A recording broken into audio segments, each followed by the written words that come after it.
శ్రీ గన్నె రాజిరెడ్డి గారు. వీరు retired gazetted head master. ఆ పదవిలో సిద్దిపేట జిల్లా తొగుట మండలం ఘనాపూర్ జిల్లా పరిషత్ హైస్కూల్లో 2020లో పదవీ విరమణ పొందారు. రాజిరెడ్డి గారు అంటేనే క్రమశిక్షణ, నిబద్ధత. తన స్టూడెంట్స్తో విద్యార్థులు ఉపాధ్యాయుల్లా కాకుండా స్నేహపూర్వకంగా మెలగటం, వారికి నిరంతరం మార్గదర్శనం చేయటం, వారిని అనుక్షణం ప్రోత్సహించడం వారి సహజ లక్షణం. రిటైర్ అయిన తర్వాత కూడా యువతను దగ్గర తీసి వారు ఉన్నతంగా ఎదిగేలా నిరంతరం శ్రమిస్తున్నారు. ఆ యువతలో ఎందరో ఈరోజు విభిన్న వృత్తుల్లోనూ, వ్యాపార రంగంలోనూ, రాజకీయ రంగంలోనూ రాణిస్తున్నారు. శ్రీ గన్నె రాజిరెడ్డి గారి అంతరంగ ఆవిష్కరణ ఇప్పుడు ప్రేక్షకుల కోసం. రాజిరెడ్డి గారు నమస్కారం. ముందుగా మీ స్వస్థలం, మీ తల్లిదండ్రుల వివరాలు, అలాగే మీ ఉపాధ్యాయ వృత్తి ఎప్పుడు మొదలైంది, ఆ వివరాలు కూడా మాకు తెలియజేయండి. అంటే మీ వృత్తికి సంబంధించినటువంటి ప్రస్థానం గురించి మా ప్రేక్షకులకు వివరించండి.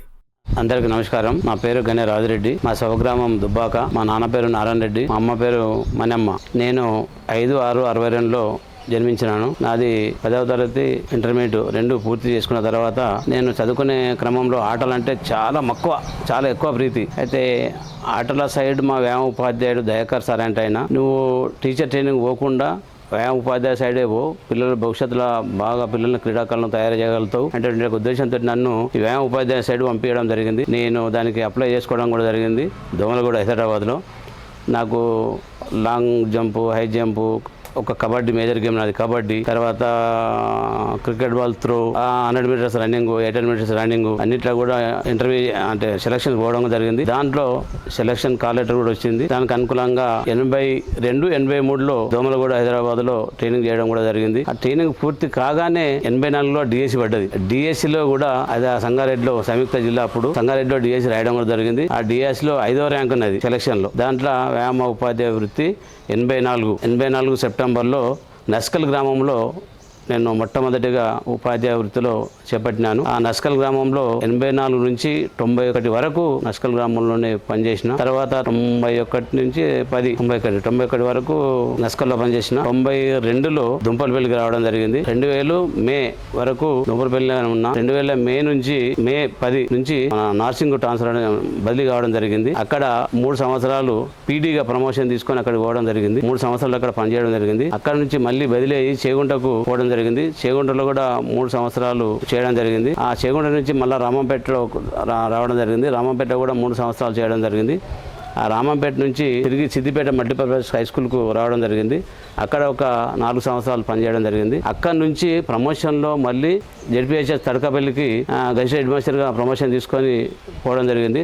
తడకపల్లి కాడ ఒక 8 సంవత్సరాలు పనిచేయడం జరిగింది. అక్కడ తడకపల్లి నుంచి మళ్ళీ బదిలీ అయ్యి గణపురం పోవడం జరిగింది. అక్కడ 2 సంవత్సరాలు చేసి నేను వ్యాయామ ఉపాధ్యాయ అంటే గెజిటెడ్ హెడ్ మాస్టర్ నుంచి పదవి విరమణ చేయడం అనేది జరిగింది. కాలక్రమేణా నేను ఉద్యోగ రీతిలో పనిచేసేటప్పుడు చాలా మంది పిల్లలను నా కెరీర్ లో మండల స్థాయి కానీ, జిల్లా స్థాయి కానీ, రాష్ట్ర స్థాయి కానీ, నేషనల్ స్థాయి కానీ చాలా మంది పిల్లలు ఆడిపించడం జరిగింది. అందులో భాగంగా పేరెంట్స్ కన్నా ఎక్కువ నేనే పిల్లలందరినీ మక్కువ తోటి వాళ్ళ దగ్గర పోయి వాళ్ళ అందుబాటులో ఉండి వాళ్ళ సాధక బాధకాలు చూసి వాళ్ళ స్థాయిలోనికి దిగి మాట్లాడేవాడిని. వాళ్ళ అప్పుడు కుటుంబాలు చాలా క్షీణ పరిస్థితుల కుటుంబాలు ఉండి ఆ కుటుంబాలకు అనుకూలంగా, ఆ పిల్లలకు అనుకూలంగా నేను మెదిలేవాడిని. నేను 12 నెలల జీతంలో 1 నెల జీతం పిల్లలకే ఖర్చు పెట్టేవాడిని. ఇప్పుడు నా అపార్ట్మెంట్ అప్పటి నుంచి ఇప్పటి వరకు నవ్వు ప్రజెంట్ కూడా 1 నెల జీతం పిల్లలకే ఖర్చు 11 నెలల జీతం మాత్రమే నేను తీసుకుంటాను. వాళ్ళకి అప్పుడు అది చెప్పులు లేకున్నా కటింగ్లకు 10 రూపాయలు అట్లా జనరల్గా అప్పటి కాలంలో అప్పటి పరిస్థితులను బట్టి అమౌంట్ పిల్లలకి ఇచ్చి మంచి గోర్లు లేకుండా, కటింగ్లు లేకుండా, తర్వాత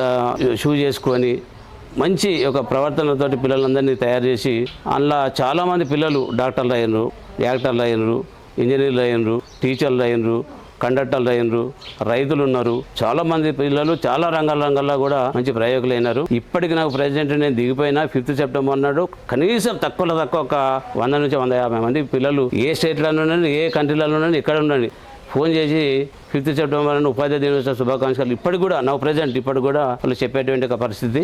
సార్, మీ శిష్యుల్లో చాలామంది భిన్న వృత్తుల్లో అంటే ప్రొఫెషన్స్లో, అలాగే వ్యాపారాల్లో సెటిల్ అయి ఉంటారు.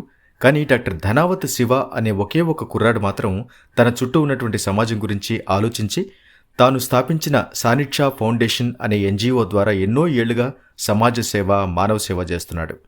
శివ ప్రయాణాన్ని, అతని ఎదుగుదలను, అతని మనస్తత్వాన్ని దగ్గరగా గమనించినటువంటి ఆత్మీయులుగా అతని గురించి చెప్పండి. ఆ పిల్లలలో భాగంగా మరి రామంపేటలో మరి శివ అనేటటువంటి ఒక పిల్లవాడు పాఠశాలలో చదువుకునేటప్పుడు చాలా చురుగ్గా ఉండే, ఆటలల్లా, పాటలల్లా, మాటలల్లా, చదువులా యాక్టివ్గా ఉండేటువంటి వాడు. మళ్ళీ అన్ని ఇటు ఉపన్యాసాలల్లో ప్రైజ్ అతనే తీసుకుంటుండే, పాటలలో ప్రైజ్ అతనే తీసుకుంటుండే, ఆటలలో ప్రైజ్ ఆయనే తీసుకుంటుండే. చాలా చురుగ్గా పనిచేసేటువంటి పిల్లవాడు మా పాఠశాలలో. అప్పటి నుంచి ఆ పిల్లవానికి నాకు అంటే చాలామంది అనుసంధానంగా చాలామంది ఉన్నారు పిల్లలు, కానీ అందులో భాగంగా శివ అనేట ఆయన ఒక అతను. వాడు ఇప్పుడు మాకన్నా డబుల్ పీజీ, మేము ఒకటే పీజీ చేస్తే నా శిష్యుడు 2 పీజీలు చేసిండు. ఆ పీజీలతోటి సమాజాన్ని ఒక ఉన్నత స్థాయికి ఎదిగేటువంటి ఒక స్థాయిలకు వెళ్ళిపోతున్నాడు. నాకు మొన్న ఈ మధ్యనే కాజాపూర్లో ఒక ప్రోగ్రాం చేసిండు. అప్పుడు తన మాటలు విన్నా. నేను ఎప్పుడు కూడా తన స్వయంగా మాటలు వినలే. ఆ మాటల్లో నాకు ఎంత ఆనందం అంటే అది నా శిష్యుడు నా కన్నా పై స్థాయికి ఎదిగినటువంటి నా శిష్యుడు తయారైండు అటువంటి భావనతోటి బాగా హ్యాపీగా, బాగా సంతోషంగా నేను ఇంటికి వచ్చినా కూడా మా వాళ్ళతో కూడా పాలు పంచుకున్నా. శివ యొక్క మాటలు అంతా చాలా చక్కగా సమయాన్ని, సందర్భాన్ని బట్టి చాలా చక్కగా మాట్లాడేవాడు. సేవ చేసే భావం చాలా ఉన్నది. ఆర్థికంగా లేకున్నా డోనర్స్ని పట్టుకొని అక్కడ ఉన్నటువంటి విలేజ్లో ఉన్నటువంటి ప్రతి ఒక్కరికి అందుబాటులో ఉండి, అటు మెడికల్ గ్రౌండ్లే కానివ్వండి, లేని పిల్లలకు పుస్తకాల అందుబాటులో కానివ్వండి, తర్వాత రకరకాల కార్యక్రమాలలో అతనే ముందుండి మరి కాజాపూర్ గ్రామాన్ని మంచి ఉన్నత స్థాయికి తీసుకొచ్చిండు. ఏ పదవి లేకున్నా తన మీదే వేసుకొని, తన భారం మీదే వేసుకొని అంతా ఇది కుటుంబం, ఆ గ్రామమే నా కుటుంబం అనేటువంటి భావనతోటి మరి ఆయన పనిచేసుకుంటూ అక్కడ ఉన్నటువంటి వాళ్ళకందరికీ కూడా ఒక ఆత్మీయత, ఎవరున్నారు నాకు దిక్కు అన్నట్టే మా శివనే ఉన్నాడు, ఎవరు లేరు అనేటువంటి అభిప్రాయంతో ఆ కాజాపూర్లో అట్లాంటి మంచి పేరు సంపాదించుకున్నాడు. గురువులను ఇచ్చిన శిష్యుడు తయారయ్యాడు అనేటువంటి ఒక భావనతో నేనైతే ఉన్నా.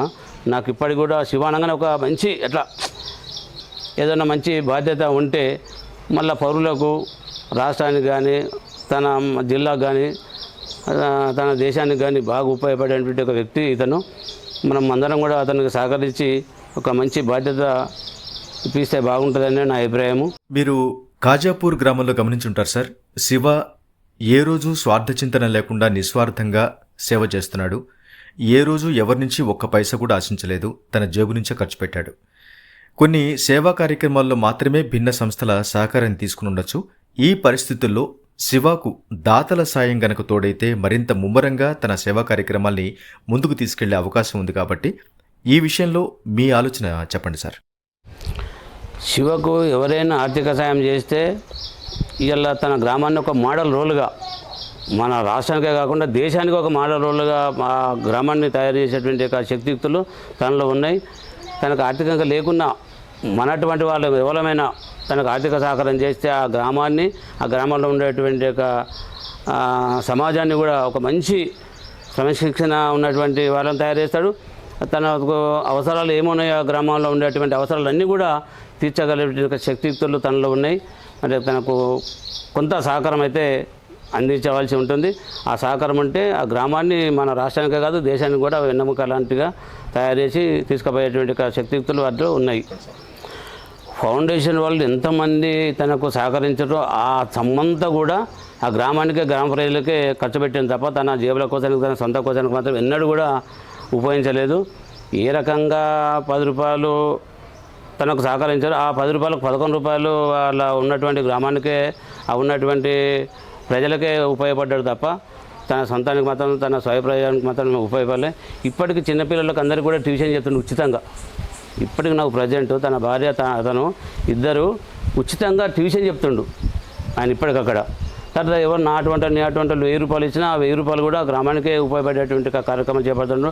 పిల్లలకు పెన్నులు కానీ, బుక్స్ కానీ, ఇంకా రకరకాల కటింగ్స్, లేకపోతే కటింగ్ 10 రూపాయలు, 20 రూపాయలు, 50 రూపాయలు ఇవ్వడం కానీ ఇట్లాంటి అన్నీ కూడా మంచి కార్యక్రమాలే చేపడుతుంది తప్ప తన జేబులు వేసుకొని తన బ్రతకాలనేటువంటి ఆలోచన అసలే లేదు.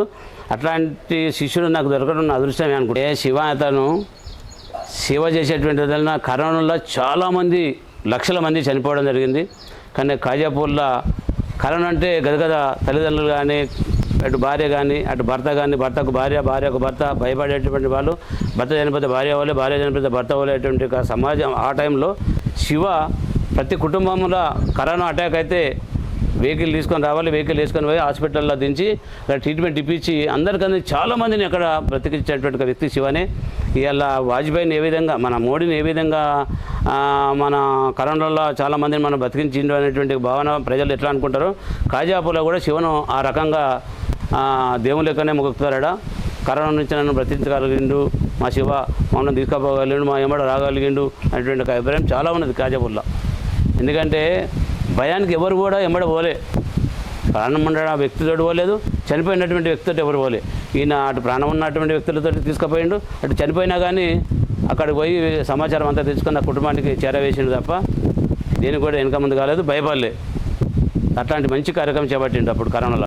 ఇప్పటిదాకా సానిక్షా ఫౌండేషన్ అనే ఎన్జీఓ ఫౌండర్గానే డాక్టర్ ధనావతి శివ అందరికీ పరిచయం. ఇన్నేళ్ల ప్రయాణం తర్వాత వచ్చే స్థానిక సంస్థల ఎన్నికల నేపథ్యంలో రాజకీయ రంగ ప్రవేశం చేద్దామని ఆలోచిస్తున్నాడు శివ. ఇందులో కూడా స్వార్థచింతన ఏమీ లేదు. రాజకీయ పదవి అంటూ ఉంటే మరింతగా నిధుల సేకరణ, దాని ద్వారా గ్రామాభివృద్ధి సాధ్యమవుతుంది అని అతని ఆలోచన. మరి ఇలాంటప్పుడు ఆ గ్రామస్తుల సహకారం ఏ విధంగా ఉండాలి అని మీరు అనుకుంటున్నారు సార్? మనం ఒక మంచి పదవి అక్కడ సర్పంచ్ పదవి కానీ, ఎంపీటీసీ పదవి కానీ, జడ్పీటీసీ పదవులు కానీ ఏదైనా ఆయనకు ఒక బాధ్యత అనేటువంటిది ఇస్తే ఆ గ్రామంలో ఉండేటువంటి రోడ్లు కానీ, వీధి దీపాలు కానీ, నల్లాలు కానీ, తర్వాత లైబ్రరీ కానీ, తర్వాత స్కూల్స్ కానీ, తర్వాత రకరకాల అన్నీ కూడా ఆ గ్రామంలో మంచి స్థాయికి తీసుకుపోయేటువంటి యొక్క తెలివితేటలు ఉన్నటువంటి వ్యక్తి. తూచా తప్పకుండా అవన్నీ కూడా సమర్థిస్తాడు, సక్రమంగా నడిపిస్తాడు. ఆపద నేనున్నా అనేటువంటి దాంట్లో వాళ్ళ కుటుంబానికి, నా కుటుంబమే, ఈ ఊరంతా కూడా నా కుటుంబమే అనేటువంటి భావనతో ఉండేటువంటి వ్యక్తి. చిన్న పాము కరిచినా, తేలు కరిచినా, చిన్నగా ఏదైనా అనారోగ్యంగా ఉన్నా హాస్పిటల్కి తీసుకుపోయి హాస్పిటల్లో ట్రీట్మెంట్ చూపించి తీసుకొచ్చేటువంటి వ్యక్తి అతని గురించి మనము రెండో ఆలోచన విధానం కూడా ఉండదు. ముందు ఆ గ్రామ ప్రజలే మా శివ అంటే ఏంది, నలుగురికి 4 ఊళ్ళల్లో చెప్పుకునేటువంటి ఒక స్థాయిలో తీసుకుపోగలుగుతాడు తప్ప తన స్వార్థం కోసానికైతే ఎలాంటి కూడా పని చేస్తలేడు. మంచి స్థాయిలో ముందుకు వెళ్తున్నాడని చెప్పి నేను. తర్వాత ఇంకొకటి, నేను వీళ్ళకు రమ్మంపేటలో ఒక విషయం చెప్తుంటే ఊకే జనరల్గా చెప్తుంటే శివకు ఐడియా ఉన్నది కూడా. మొదటి 20 సంవత్సరాలు కష్టపడి చదువుకుంటే 80 సంవత్సరాలు సుఖపడతారు.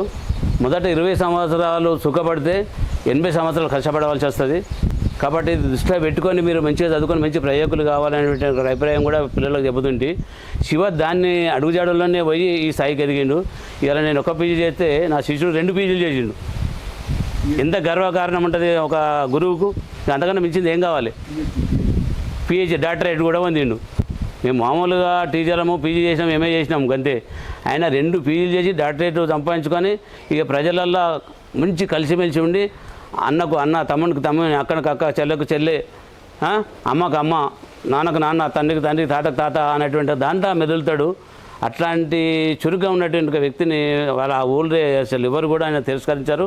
100% ఉన్న వాళ్ళందరూ కూడా తనమ్మడి ఉండి తను ఒక మంచి ప్రయోజకుని తయారు చేస్తారని చెప్పని నేనైతే భావించుకుంటున్నాను సార్. ఈరోజు ఎన్నికలు అంటేనే ఓటర్లను ప్రలోభాలకు లోను చేయటం అనే అభిప్రాయం ఉంది.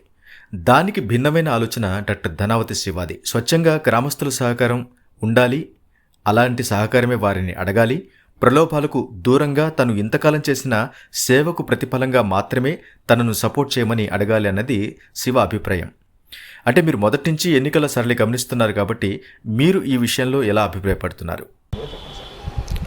అయితే జనరల్గా సమాజము రకరకాల ఆలోచన వ్యక్తులు ఉన్నటువంటి వాళ్ళు ఉంటారు సమాజంలో. పని చేసుకుంటూ పోతే మనం మంచి చెడు అనేటువంటిది తర్వాత వెళ్తుంది.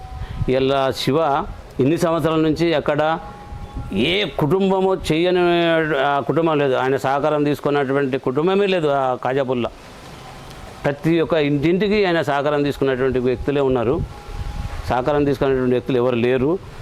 నా ఒపీనియన్ ప్రకారము ఆయన రేపు సర్పంచ్గా నామినేషన్ చేస్తే తూచా తప్పకుండా 100% వన్ సైడ్గా ఉండి గెలుస్తాడేమో అనేటువంటి అభిప్రాయం. ఎందుకంటే ప్రతి కుటుంబానికి ఏదో రకంగా సాయం చేసిండు. అయితే హాస్పిటల్ దాని విషయంలో కావచ్చు, చదువు విషయంలో కావచ్చు, బుక్స్ విషయంలో కావచ్చు, రోడ్ల విషయంలో కావచ్చు, వీధి దీపాల విషయంలో కావచ్చు, డోనర్స్ అడిగి అక్కడ గోవులను ఇచ్చినటువంటి వాళ్ళే కావచ్చు, ఏ రకంగానైనా ఎవరినన్నా కదిలించి చూడండి ఆ విలేజ్లో శివ గురించి ఏదో రకంగా నాకు సహకారం చేసిండు అనేటువంటి అభిప్రాయం వెలిపిస్తారు తప్ప వేరే అభిప్రాయం వెలిపిస్తారు. నేను 100% శివ అక్కడ నామినేషన్ వేస్తే కళ్ళు మూసుకొని గెలుస్తాడు అనేటువంటి భావనతో నేనైతే ఉన్నా. అట్లాంటి సేవ ఏ పదవి లేకున్నా ఇట్లాంటి కార్యక్రమాలు అన్నీ కూడా చేపట్టిండు, ఏ పదవి లేకున్నా. ఇంకా పదవి చేస్తే రోల్ మోడల్గా కాజాపూర్ను ఎవరు మర్చిపోరు. అసలు మన జిల్లాల రాష్ట్రంలో కాజాపూర్ అంటే ఏంది అనేది బయటకు తీసుకున్నమాట. శివ కూడా కాజాపూర్ను ఆ మోడల్కి తీసుకుపోయేటువంటి శక్తియుక్తులు వాళ్ళు ఉన్నాయి.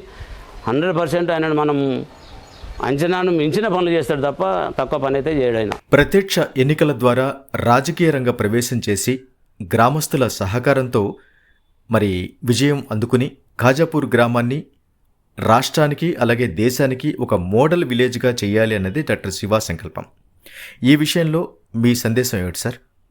అయితే అక్కడ ఆ గ్రామంలో ఉండేటువంటి యొక్క ప్రజలందరూ కూడా శివ సర్పంచ్కి నామినేషన్ వేస్తే నా కుటుంబం అనేటువంటి ఒక భావనలో ఉన్నటువంటి వ్యక్తి శివ కాబట్టి అందరూ కూడా ప్రతి ఒక్కరు కూడా అక్కడ కుటుంబ సభ్యులు అందరూ కూడా ఆ ఊరే ఆయన కుటుంబ సభ్యులు కాబట్టి నా శివను గెలిపించుకోవాలి. ఏ పదవి లేకున్నా మనకు ఇంత సాయం చేసిండు, ఇలా పదవి ఉంటే ఇంకా బాగా చేయగలుగుతాడు, మన ఊరిని ఇంకా బాగా డెవలప్ చేయగలుగుతాడు, మన కుటుంబాలను ఇంకా బాగా ఆదుకోగలుగుతాడు అనేటువంటి అభిప్రాయం అక్కడ ఉన్నటువంటి ప్రజలందరికీ వచ్చింది. చూచా తప్పకుండా అతన్ని ఒక పదవిలో కూర్చుండబెడతారని చెప్పని నేనైతే భావిస్తున్నా. తప్పకుండా గెలిపిస్తారు. డాక్టర్ ధనావతి శివ మీ శిష్యుడిగా ఎంత అభివృద్ధిలోకి వచ్చాడో మీరు నేరుగానే గమనిస్తున్నారు. రేపు రానున్న ఎన్నికల్లో ఘన విజయం అందుకోవాలని, మరో మెట్టు పైకి ఎదగాలని మీ శైలిలో మీ స్టైల్లో ఆశీర్వదించండి సార్. ఎన్నికలలో సర్పంచ్గా గెలుస్తాడు. అధికారికంగా తెలంగాణ రాష్ట్ర ప్రభుత్వం నుంచి, భారతదేశ ప్రభుత్వం నుంచి అధికారికంగా అవార్డు కూడా సంపాదించగలిగినటువంటి శక్తియుక్తులు తనలో ఉన్నాయి. శివాను చూసి ఉన్న సర్పంచ్ అందరూ ఓరవలేక మేము ప్రజలందరూ కూడా శివ లెక్క మీరు పనిచేయాలి, శివ లెక్క కాజాపూర్ని ఎంత డెవలప్ చేసిండు, ఎన్ని అభివృద్ధి కార్యక్రమాలు చేసిండు, అవన్నిటి కూడా మీరు కూడా ఎందుకు చేస్తలేరు అనేటువంటి వాళ్ళు ప్రతి చుట్టుముట్టున్న గ్రామ ప్రజలందరూ కూడా ప్రశ్నించేటువంటి శక్తియుక్తులతో అంతకన్నా మించి శక్తియుక్తులతో తయారు చేయగలుగుతాడు. అధికారికంగా అవార్డు కూడా తీసుకోగలుగుతాడు. మన రాష్ట్ర ప్రభుత్వం నుంచి, దేశ ప్రభుత్వం నుంచి కూడా అవార్డు తీసుకునేటువంటి శక్తి స్థాయిలోకి ఎదుగుతాడు. అన్ని అభివృద్ధి కార్యక్రమాలు చేపడతాడని చెప్పని నేను భావించుకుంటున్నాను. సార్, డాక్టర్ ధనావతి శివ గురించి అలాగే అతను స్థాపించిన ఎన్జిఓ సానిక్ష ఫౌండేషన్ ద్వారా అతను అందిస్తున్న సేవ గురించి అందరికీ స్ఫూర్తి కలిగించేలాగా వివరించారు. మీకు ప్రత్యేకంగా ధన్యవాదాలు తెలియజేసుకుంటున్నాం. Thank you sir.